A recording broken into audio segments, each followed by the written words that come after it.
The internet. It has revolutionized the world.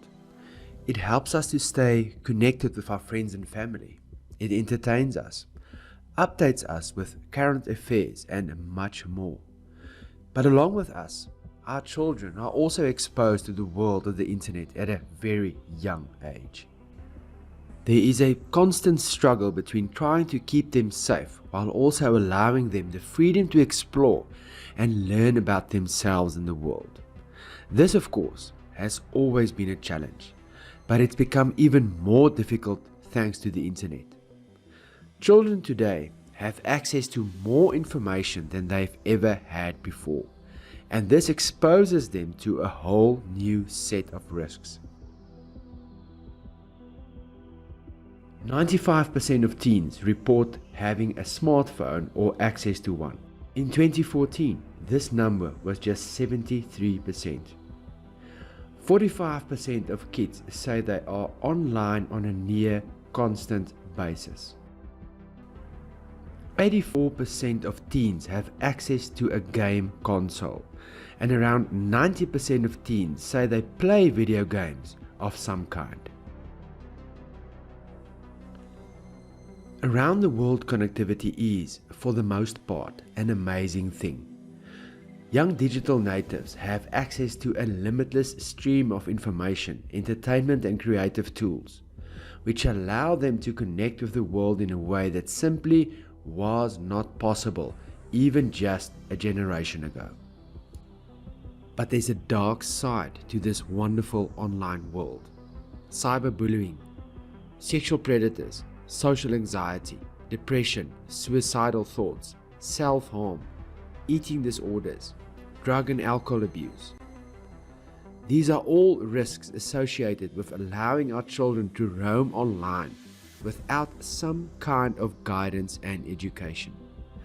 And we need to understand very clearly that just like real-world bullying, cyberbullying can have long-lasting effects on a child's mental health, and that parents absolutely need to take basic precautions to protect their child from dangers on the web, which include cybercrimes like cyberbullying and identity theft.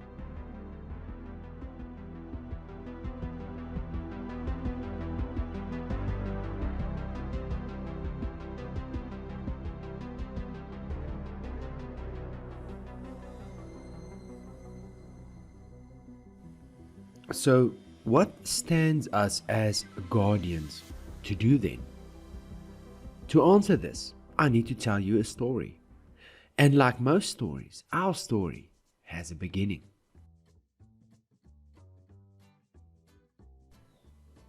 So, this part of our story, I guess you can call it a sort of beginning, started roughly 12 years ago with the birth of a boy.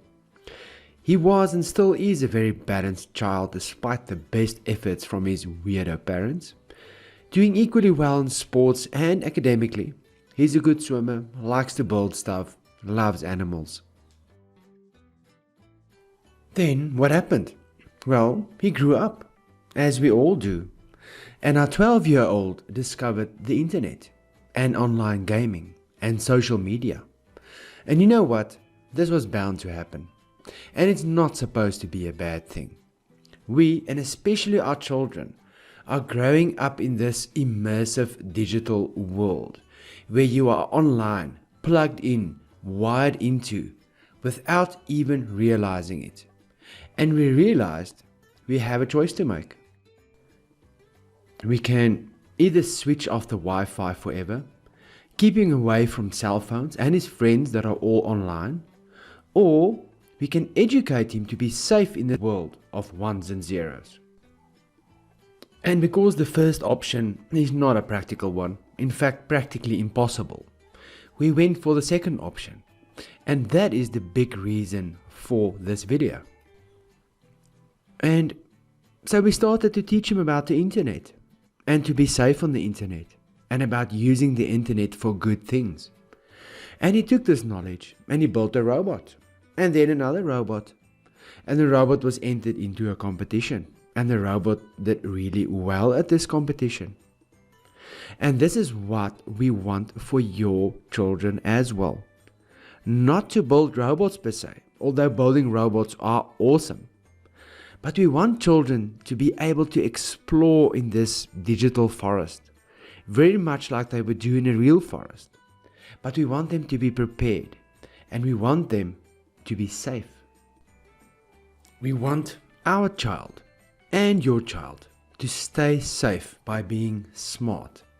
And in fact, SMART is a globally accepted acronym that teaches kids to be digitally savvy. But we do not stop there. Right now, most internet users are consumers. We consume content. Facebook, WhatsApp, YouTube. These lists are endless. But what if we could change our children from digital consumers to digital producers? Would that not be absolutely awesome? So, if your curiosity is piqued by this, then stay with us. You should have received an email with some seriously cool content about the digital safety of your child from us. And this email is in fact part of a series of emails where we will continue to educate you as guardian of your child's safety in order to inform you and to empower you to make informed decisions. And if you did not receive this email, send us a message and we will send you all of the content on digital safety completely free of charge. And we will show you how you can transform your child into a digital producer and prepare for the strange, exciting, wonderful, scary fourth revolution.